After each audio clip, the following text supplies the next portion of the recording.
जाने कौन सा दिन हमारे जीवन का अंतिम दिन बन जाए,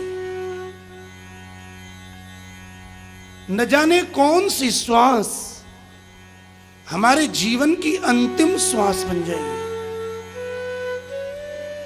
मरने के बाद मुक्ति होगी कि नहीं होगी कौन जाने। मृत्यु के समय हमारा ध्यान, हमारी बुद्धि, हमारा शरीर कहां होगा कौन जाने। इसलिए मरने से पहले ही मुक्ति प्राप्त करो, जीते जी मुक्ति प्राप्त करो। और ये जीवन मुक्ति हमें केवल और केवल श्रीमद् भागवत से ही प्राप्त होती है। राजा गंगा तट पर आया, आमरण अनशन किया, बड़े बड़े ऋषि मुनि महात्मा पधारे। राजा ने सभी से प्रश्न किया, लेकिन किसी ने कोई उत्तर ना दिया। तभी राजा पर कृपा करने के लिए श्री सुखदेव जी महाराज वहां प्रकट हुए। श्रीमद् भागवत में तो नहीं, लेकिन संतों के मुख से हमने सुना है, जब किसी ने राजा की मुक्ति का जिम्मा नहीं लिया, तब राजा ने श्री गंगा जी से प्रार्थना की, हे गंगा मां, तुम जीते जी मेरी मुक्ति करो, मुझे भगवान से मिलाओ। गंगा में बहुत सामर्थ्य है, लेकिन जीवन मुक्ति देना ये बड़ा कठिन है। श्री गंगा जी के मन में विचार हुआ। श्री गंगा जी आगे गईं। गंगा का मिलन श्री यमुना जी से हुआ। गंगा जी ने ये निवेदन श्री यमुना जी से किया, श्री यमुना जी, मेरे तट पर राजा परीक्षित आया है, जो जीते जी भगवान को प्राप्त करना चाहता है। ये सामर्थ्य मेरी नहीं, मेरा जन्म भगवान के चरणों से हुआ है, और आप श्री कृष्ण की पटरानी हो। गंगा समुद्र में मिल जाती है, लेकिन श्री यमुना जी समुद्र को भी छेदते हुए गोलोक धाम तक जाती है। श्री यमुना जी ने गंगा जी की प्रार्थना स्वीकार की और भगवान श्री कृष्ण से निवेदन किया कि गंगा के तट पर आपका भक्त परीक्षित आपको प्राप्त करना चाहता है, उस पर कृपा करो। श्री यमुना जी की प्रार्थना भगवान श्री कृष्ण ने स्वीकार की और तत्काल श्री सुखदेव जी महाराज को प्रेरणा दी।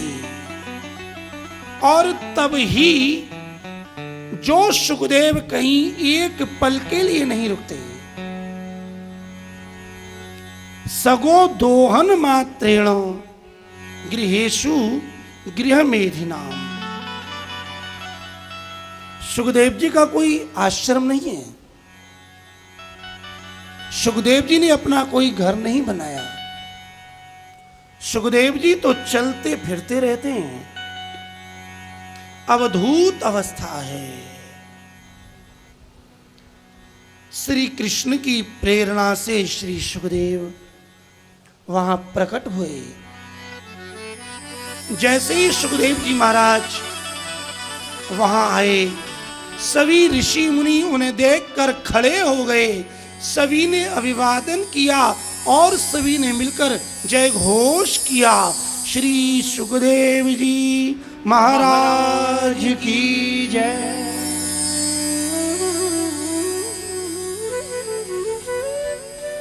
आकर के आसन पर विराजमान हुए हैं।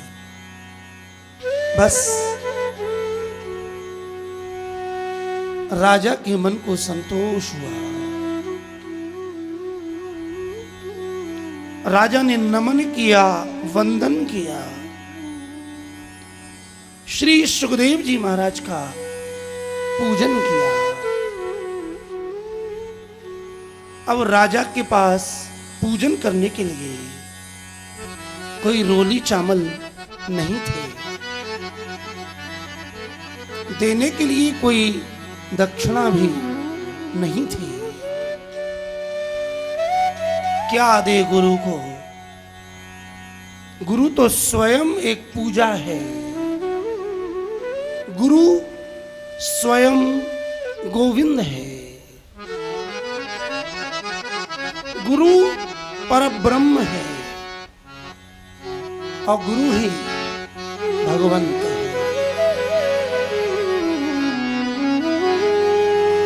गुरु की कृपा से ही सर्वस्व प्राप्त होता है।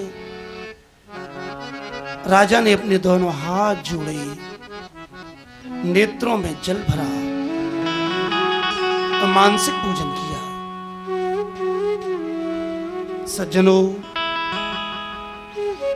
गुरु अपने आप में पूर्ण है। गुरु को कुछ देने की आवश्यकता नहीं। देना है तो अपनी श्रद्धा, अपना भाव, अपने जीवन का समर्पण गुरु को करो। यही गुरु की पूजा है। बड़े सुंदर भाव आदरणीय श्री गुरु चरणों में समर्पित करते हैं।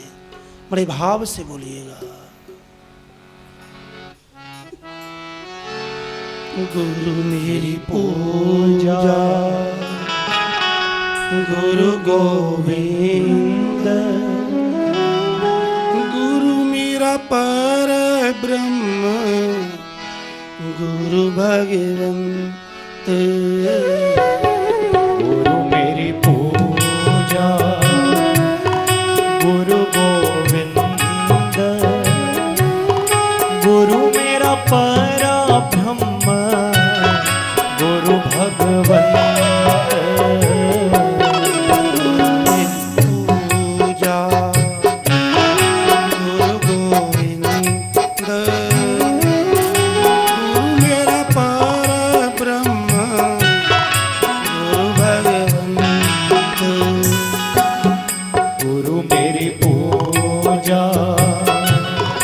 गुरु गोविंद, गुरु मेरा पर ब्रह्म, गुरु भगवंत।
गुरु गोविंद गुरु मेरा पार ब्रह्म गुरु भगवंत गुरु मेरी पूजा गुरु गोविंद गुरु मेरा पार ब्रह्म गुरु भगवंत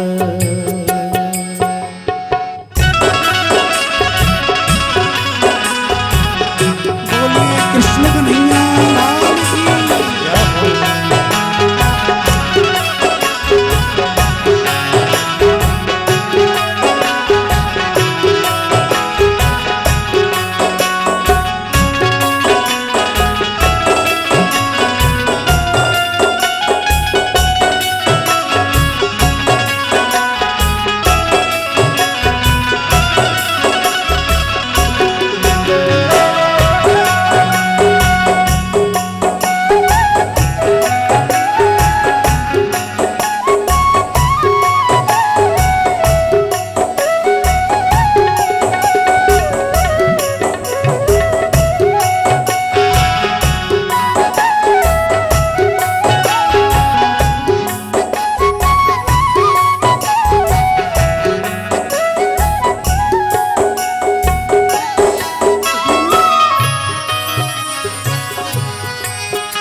गुरु मेरी शक्ति गुरु मेरी भक्ति गुरु मेरी शक्ति गुरु मेरी भक्ति गुरु मेरी शक्ति गुरु मेरी भक्ति गुरु मेरी शक्ति गुरु मेरी भक्ति गुरु की कृपा से मिलती मुक्ति ओ गुरु की कृपा से मिलती है मुक्ति गुरु मेरा दास गुरु गोविंद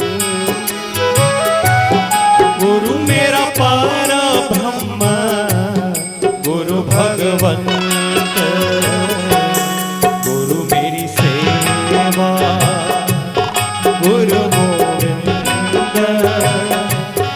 गुरु मेरा पार ब्रह्म गुरु भगवंत गुरु मेरी सेवा गुरु गोविंद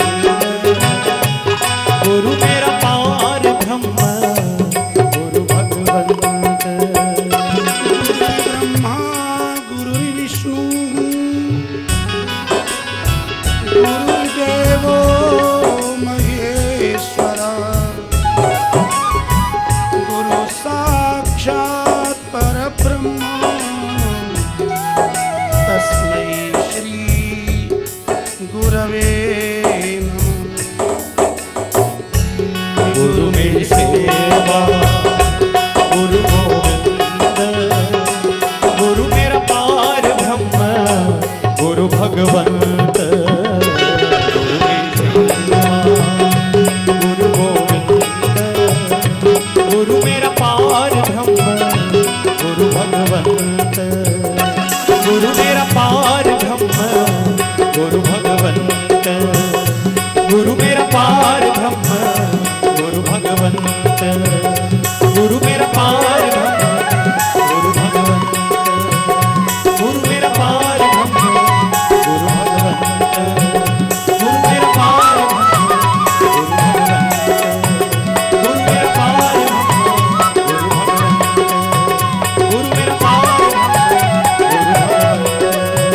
गुरु मेरा पार ब्रह्म गुरु भगवंत बोलिए सदगुरुदेव भगवान की अहो अद्य वयं ब्रह्मन् सत्सेव्याः क्षत्रिबन्धवः कृपया तिथिरूपेण भवद्भिस्तीर्थिका कृता।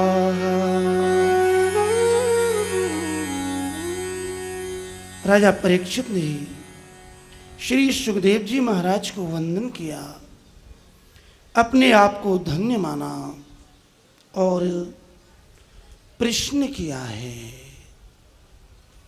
बिना प्रश्न के कोई उत्तर मिलता ही नहीं है।